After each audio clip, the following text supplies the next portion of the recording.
Assalamualaikum warahmatullahi wabarakatuh. Kali ini saya akan menjelaskan tentang mekanisme pemilihan presiden dari era Orde Lama sampai era Reformasi. Pada tahun 1945, bertepatan pada tanggal 18 Agustus, di dalam sidang PPKI memutuskan bahwa Soekarno dan Muhammad Hatta menjadi presiden dan wakil presiden. Periode ini berlangsung dari tahun 1945 sampai 1949. Pada tahun 1949, ketika Republik Indonesia bergabung kepada Republik Indonesia Serikat dan Indonesia memiliki dua konstitusi, secara aklamasi Presiden Soekarno terpilih kembali di hadapan Dewan Perwakilan Rakyat atau Electoral College pada saat itu menjadi presiden kedua secara aklamasi. Pada tahun 1949 ini periodenya sangatlah singkat karena berlangsung dari 27 Desember 1949 sampai 15 Agustus 1950, yang dimana pada tanggal 15 Agustus 1950 itu Presiden Soekarno memutuskan untuk meleburkan dan menjadikan satu Republik Indonesia dan Republik Indonesia Serikat, serta mengeluarkan Undang-Undang Dasar Sementara 1950, yang dimana sampai terbentuk Undang-Undang Dasar yang baru. Maka pada tahun 1955 terjadilah pemilihan umum secara demokratis di Indonesia, yang dimana bertujuan untuk membuat Undang-Undang Dasar yang baru. Namun, Dewan Perwakilan Rakyat tahun 1955 dinilai oleh Presiden Soekarno tidak cukup mampu membuat Undang-Undang Dasar yang baru. Maka tahun 1959, pada tanggal 5 Juli, Presiden Soekarno mengeluarkan dekret presiden yang berbunyi menghapuskan Dewan Perwakilan Rakyat saat itu dan membentuk Dewan Perwakilan Rakyat dan Majelis Pemusyawaratan Rakyat gotong royong, serta mengembalikan Undang-Undang Dasar 1950 ke Undang-Undang Dasar 1945. Di periode ini, MPR pada saat itu banyak sekali ditunjuk oleh Presiden Soekarno dan tidak dipilih langsung oleh rakyat. Pada tahun 1959 sampai 1965 terjadi pergolakan yang besar di tubuh Republik Indonesia. Karena pada tahun 1963 secara langsung MPR mengeluarkan TAP MPR nomor 3 tahun 1963 yang menetapkan bahwa Presiden Soekarno menjadi presiden seumur hidup. Hal ini membuat kekecewaan rakyat pada saat itu. Namun, ketetapan MPR ini tidak berlangsung lama. Karena pada tahun 1965, ketika terjadi pemberontakan PKI, maka DPR dan MPR pada saat itu yang banyak beranggotakan PKI diberhentikan. Kemudian dibentuklah MPRS yang baru tahun 1966 yang diketuai oleh Dr. Abdul Haris Nasution, yang dimana diadakanlah sidang istimewa pada saat itu dari tanggal 21 Juni sampai dengan 5 Juli 1966. Di antara 24 ketetapan sidang saat itu, ada 3 ketetapan yang berkaitan dengan mekanisme terbentuknya lembaga kepresidenan, yaitu diantaranya ketetapan MPRS nomor 11 tahun 1966 tentang pemilihan umum, ketetapan MPRS nomor 15 tahun 1966 tentang penunjukan wakil presiden dan tata cara pengangkatan pejabat presiden, dan ketetapan MPRS nomor 18 tentang peninjauan kembali ketetapan MPRS nomor 3 tahun 1963 tentang penunjukan Presiden Soekarno sebagai presiden seumur hidup. Kemudian Presiden Soeharto terpilih menjadi pejabat presiden saat itu karena surat super semar yang diberikan oleh Presiden Soekarno kepada Presiden Soeharto. Kemudian Presiden Soekarno secara resmi dipilih menjadi pejabat presiden berdasarkan ketetapan MPRS nomor 15 tahun 1966. Kemudian secara konstitusional berdasarkan ketetapan MPRS nomor 31 tahun 1967 yang menetapkan dan memutuskan mencabut kekuasaan negara dari Presiden Soekarno dan menarik kembali mandat MPRS dari Presiden Soekarno serta segala kekuasaan pemerintahan negara yang diatur oleh Undang-Undang Dasar 1945. Kemudian mengangkat dan mengemban TAP MPRS nomor 11 tahun 1966, yaitu Jenderal Soeharto sebagai pejabat presiden sampai dipilih presiden oleh MPR hasil pemilihan umum. Dan kemudian berdasarkan TAP MPRS nomor 44 tahun 1968 tanggal 27 Maret, pejabat Presiden Soeharto diangkat secara penuh menjadi presiden sampai masa peralihan yaitu 1971, yaitu ketika pemilihan umum berlangsung. Pada tahun 1971 ketika pemilihan umum berlangsung, kemudian 2 tahun setelahnya diadakan pemilihan presiden pada bulan Maret 1973, yang dimana pemilihan presiden saat itu dilakukan berdasarkan mekanisme ketetapan MPR nomor 2 tahun 1973, dan MPR mengangkat Presiden Soeharto untuk kedua kalinya secara voting sebagai presiden yang kedua melalui voting MPR pada saat itu.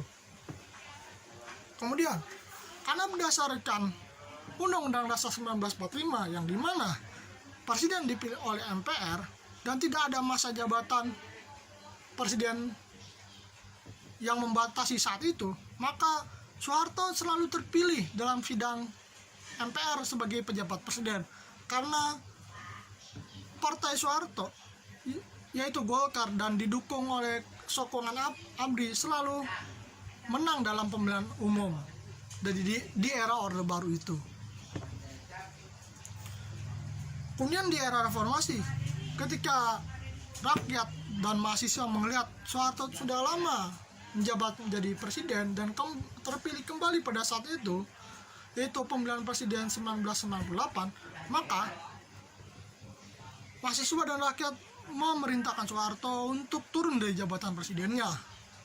Kemudian Soeharto melaksanakan laporan pertanggungjawaban dan mengundurkan diri terhadap Mahkamah Agung dan menunjuk B.J. Habibie sebagai presiden selanjutnya. Karena hal ini berdasarkan Pasal 8 Undang-Undang Dasar 1945, yang dimana ketika presiden mangkat atau berhenti, maka wakil presiden pada saat itu melanjutkan kekuasaannya sampai periodenya habis. Namun kekuasaan B.J. Habibie sebagai presiden hanya berlangsung singkat, yaitu dari tanggal 21 Mei 1998 sampai 20 Oktober 1999, karena saat itu masyarakat merasa bahwa B.J. Habibie adalah kelanjutan dari Presiden Soeharto saat itu. Maka MPR melaksanakan sidang istimewa dari tanggal 10 sampai 13 November 1998.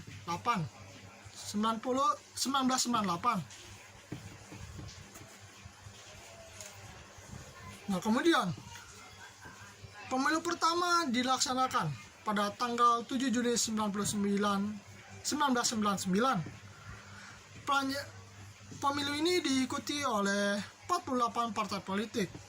Namun pada pemilihan presiden saat ini masih melaksanakan melalui voting yang dilakukan oleh MPR pada saat itu, yang dimana di voting pada saat itu Presiden Kiai Haji Abdurrahman Wahid terpilih menjadi presiden dengan total suara 373, dan Megawati Soekarno Putri mendapat suara 313 yang menjadikan dia menjadi wakil presiden saat itu. Namun pada periode ini Kiai Haji Abdurrahman Wahid atau biasa kita kenal dengan Gus Dur menjadi presiden tidak berlangsung lama, karena pada tanggal 23 Juli 2001 Megawati menggantikan Kiai Haji Abdurrahman Wahid berdasarkan ketetapan MPR nomor 3 tahun 2001, yaitu menetapkan wakil presiden Republik Indonesia Megawati Soekarno Putri menjadi presiden Republik Indonesia, dan Hamzahas diangkat oleh MPR sebagai wakil presiden dengan ketetapan MPR nomor 4 tahun 2001 tentang pengangkatan wakil presiden saat itu, karena dinilai Kiai Haji Abdurrahman Wahid tidak mampu melaksanakan jabatannya sebagai presiden karena kondisi fisiknya. Kemudian Megawati Soekarno Putri karena hanya melanjutkan jabatan Presiden Kiai Abdurrahman Wahid, maka jabatannya hanya berlangsung sekitar 3 tahun, dan sampailah kita di tahun pemilu 2004, pemilihan presiden 2004, yang dimana pemilihan presiden saat ini itu pemilihan presiden yang paling demokratis dan ditunjuk langsung oleh rakyat, karena pada tahun 2004 ini telah diadakan amandemen ketiga di Undang-Undang Dasar 1945, yang dimana presiden dan wakil presiden dipilih secara langsung oleh rakyat. Dan pada pemilu ini, presiden yang terpilih ialah Susilo Bambang Yudhoyono beserta wakilnya Yusuf Kala. Kemudian tahun 2009 terjadi perubahan baru mengenai mekanisme pemilihan presiden, yaitu tentang pencalonan presiden, yang dimana menurut Undang-Undang Nomor 42 Tahun 2008 hanya partai yang menguasai lebih dari 20% kursi di Dewan Perwakilan Rakyat atau memenangi 25% kursi di Dewan Perwakilan Rakyat yang boleh mengajukan presiden dan wakil presiden. Namun mekanisme ini sempat ditentang pada tahun 2014 ke Mahkamah Konstitusi, namun ditolak oleh Mahkamah Konstitusi. Dari pemilu 2009 sampai pemilihan umum presiden tahun 2019 ini, mekanismenya sampai saat ini masih sama tentang pemilihan presiden. Dan berakhirlah dan selesailah mekanisme pemilihan presiden dari era Orde Lama sampai era Reformasi. Sekian dan terima kasih. Assalamualaikum warahmatullahi wabarakatuh. Izin melanjutkan, saya Muhammad Fauzan dari kelompok 7. Izin melanjutkan. Selanjutnya di sini saya akan menjelaskan terkait pemilu kada gubernur pada masa Orde Lama dan Orde Baru. Jika kita berbicara terkait Orde Lama, otomatis kita berbicara juga mengenai awal kemerdekaan. Nah, kepala daerah pada awal kemerdekaan, yaitu gubernur di sini ya maksudnya, itu dipilih berdasarkan kepala daerah yang sebelumnya. Jadi kepala daerah yang saat masa kolonial menjabat, pada masa pra kemerdekaan menjabat, itu dipilih kembali. Kenapa dipilih kembali tanpa adanya pemilu, tanpa adanya pemilihan ulang? Karena dipandang kondisinya saat itu mendesak, dibutuhkannya orang untuk mengelola administrasi di daerah-daerah. Akhirnya dipilih melalui berdasarkan kepala daerah sebelumnya. Nah, lalu pada tahun 1965 melalui Undang-Undang Nomor 18 tahun 1965, berarti masuknya ini setelah dekret Presiden 5 Juli 1959 ya. Itu pemerintahan pusat langsung yang memilih pemerintahan daerah. Jadi gubernur itu langsung dipilih oleh presiden di sini atas usulan dari DPRD. Begitu. Lalu selanjutnya terkait pemberhentiannya pun begitu. Jadi pemberhentian penuh, kewenangan penuh itu berada pada presiden, entah itu pemberhentian atau pengangkatan. Jadi benar-benar pemerintah pusat di situ absolut, benar-benar mengendalikan pemerintahan daerah. Selanjutnya pada masa Orde Baru, di sini ada undang-undang yang lebih mengikat. Jadi di Undang-Undang Nomor 5 Tahun 1974 tentang pokok-pokok pemerintahan di daerah, kepala daerah diangkat oleh presiden, yang mekanismenya pemilihannya di DPRD juga dikontrol oleh presiden. Sebetulnya perbedaannya itu di pemilihannya itu oleh DPRD, tapi pemilihan di situ dikontrol oleh presiden. Jadi sebetulnya sama saja, cuman mekanismenya lebih rumit. Kalau menurut saya begitu. Jadi sebetulnya ketika misalkan walaupun di sini mekanismenya melalui pemilihan di DPRD, tapi ketika misalkan hasil pemilihan DPRD, misalkan ada dua calon, yang satu itu lebih banyak didukung oleh legislatif di DPRD ya maksudnya, yang satu lagi didukung oleh pemerintah pusat, yang jadi di situ tetap dari yang dukungan dari pemerintah pusat. Itu pada masa Orde Baru.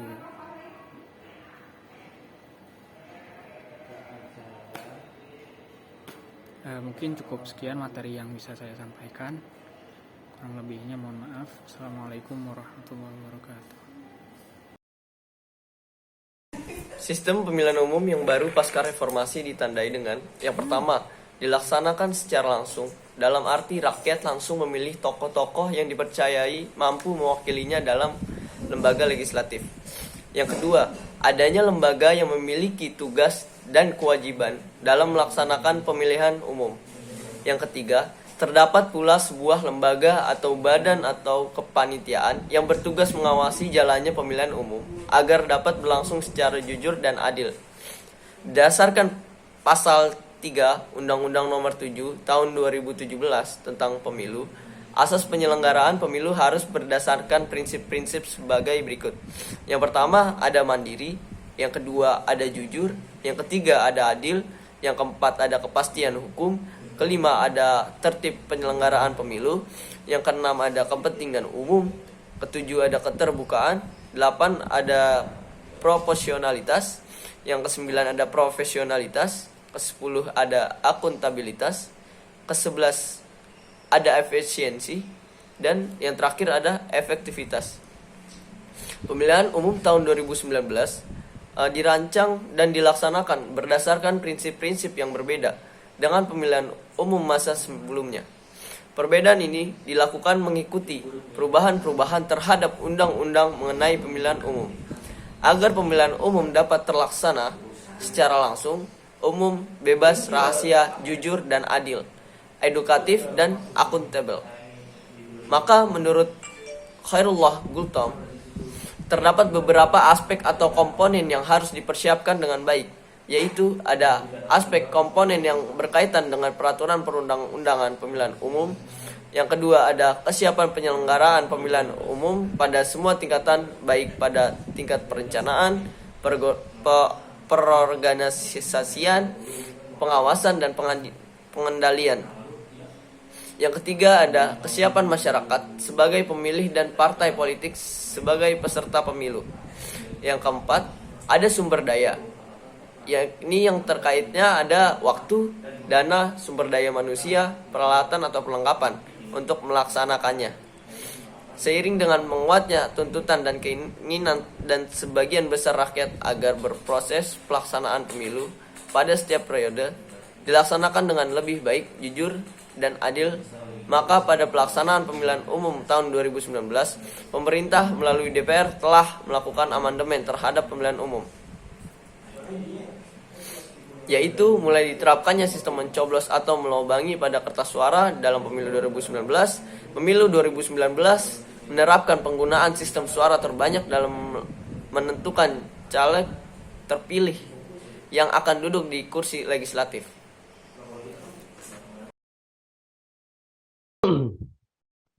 Sejarah sistem pemilihan kepala daerah. Sejarah pengaturan sistem pemilihan kepala daerah sebenarnya telah ada sejak masa kolonial Belanda yang dituangkan dalam Desentralisatiewe Wet 1930. Pada masa itu sistem pemilihan kepala daerah yang digunakan adalah pengangkatan oleh pemerintah.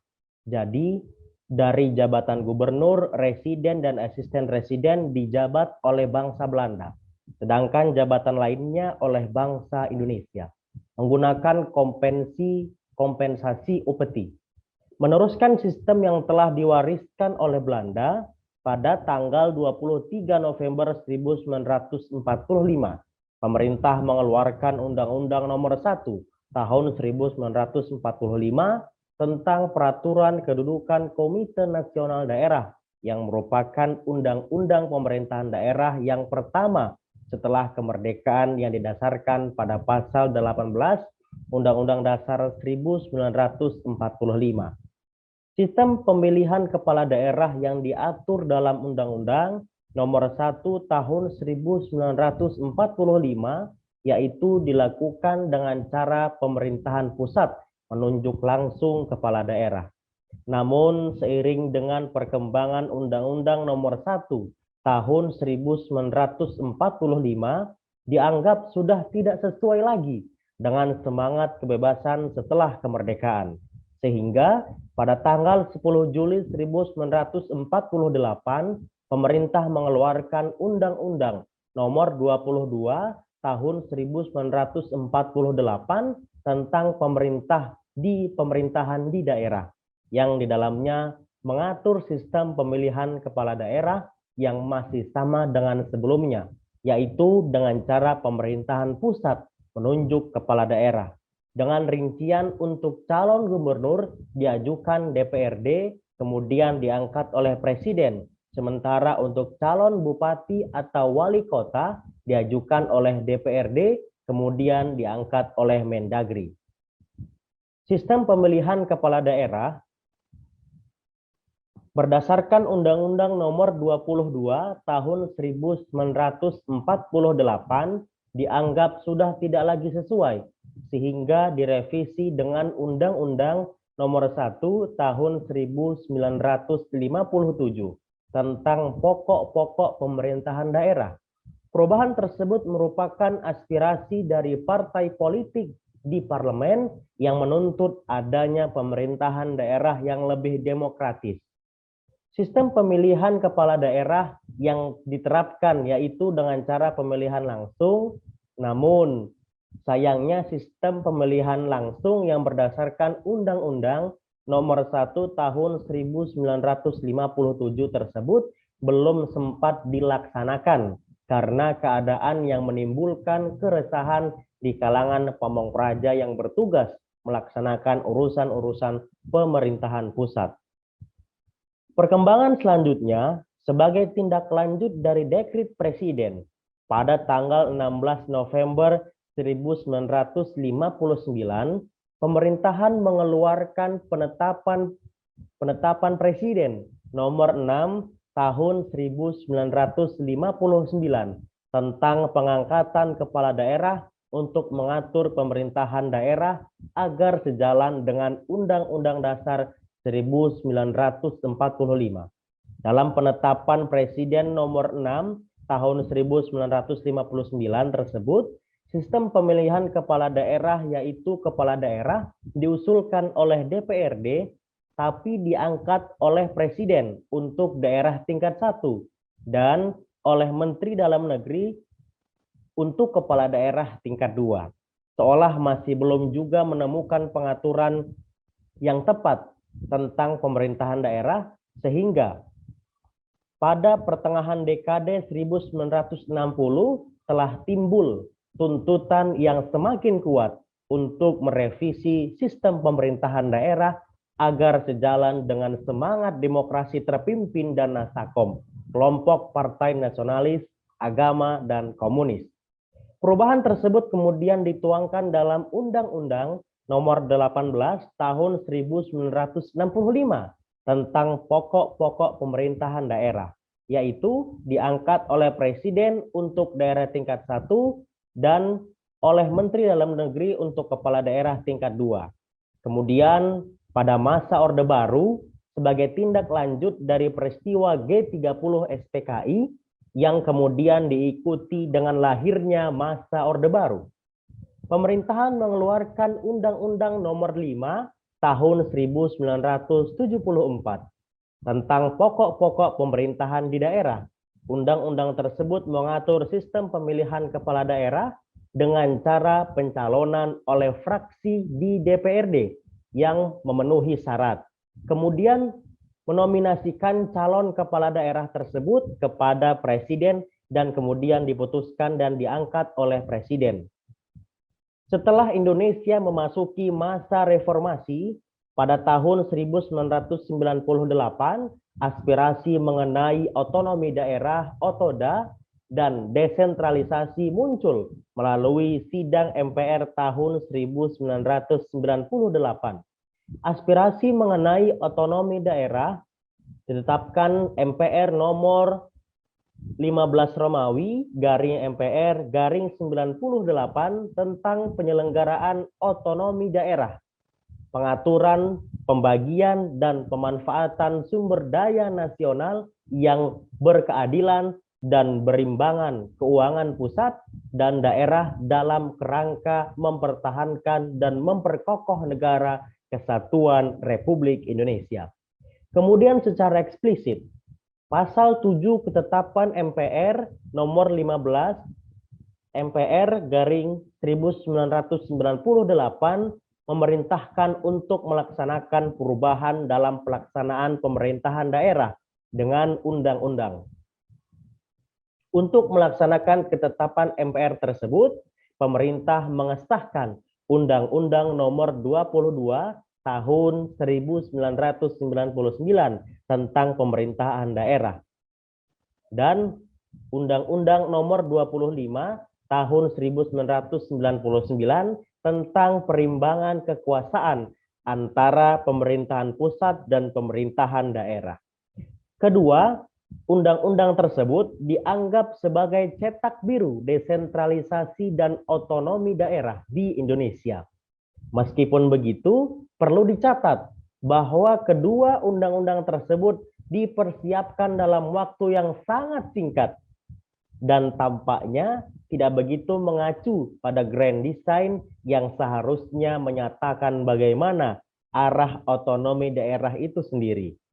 Dalam pasal 34 ayat 1 Undang-Undang Nomor 22 Tahun 1999 mengatur terkait dengan sistem pemilihan kepala daerah yang menyatakan bahwa pemilihan atau pengisian jabatan kepala daerah dan wakil kepala daerah, gubernur, bupati, dan wali kota dilakukan oleh DPRD melalui pemilihan secara bersamaan. Namun, ternyata sistem pemilihan tersebut menutup akses orang-orang terbaik di daerah untuk menjadi pemimpin dan justru melahirkan rezim korup di daerah. Oleh karena itu, pada tahun 2004 dilakukannya revisi melalui disahkannya Undang-Undang Nomor 32 Tahun 2004 tentang pemerintahan daerah yang memberi kewenangan lebih luas kepada daerah untuk mengatur rumah tangganya sendiri dan dalam menyelenggarakan pemerintahan. Namun, setelah sekian lama implementasi Undang-Undang Nomor 32 Tahun 2004 tentang pemerintahan daerah mulai dari 2004 hingga sekarang, masyarakat menilai Undang-Undang Nomor 32 Tahun 2004 tentang pemerintahan daerah juga masih menyimpan banyak kekurangan dan kelemahan yang menyebabkan kerancuan dalam sistem pemerintahan dan ketatanegaraan.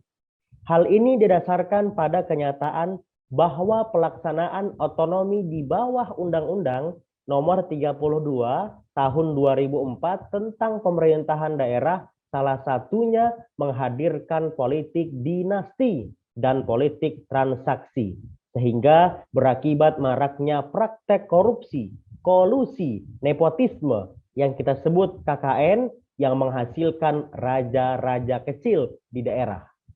Selain itu, berbagai masalah terkait dengan pemerintahan daerah juga banyak terjadi, mulai dari pembentukan daerah otonom baru yang berkembang pesat, permasalahan terkait dengan pemilihan kepala daerah, sampai permasalahan terkait dengan desa. Salah satu persoalan akibat implementasi Undang-Undang Nomor 32 Tahun 2004 tentang pemerintahan daerah adalah terkait dengan pemilihan kepala daerah, khususnya pemilihan gubernur secara langsung oleh rakyat, sehingga usulan untuk perubahan sistem pemilihan kepala daerah, khususnya pemilihan gubernur, mulai bergulir sejalan dengan banyaknya ketidakpuasan berbagai pihak untuk tidak lagi menggunakan sistem pemilihan gubernur secara langsung oleh rakyat. RUU Pilkada yang merupakan bagian dari revisi Undang-Undang Nomor 32 Tahun 2004 tentang pemerintahan daerah yang di dalamnya mengatur pemilihan gubernur secara langsung saat ini. RUU Pilkada sedang dalam proses pembahasan oleh DPR sebagai bagian dari program legislasi nasional. Dinamika perkembangan pemerintah daerah tersebut tidak terlepas dari sejarah sistem pemilihan kepala daerah. Adanya perubahan sistem pemilihan kepala daerah di Indonesia ditandai dengan telah diberlakukannya berbagai peraturan.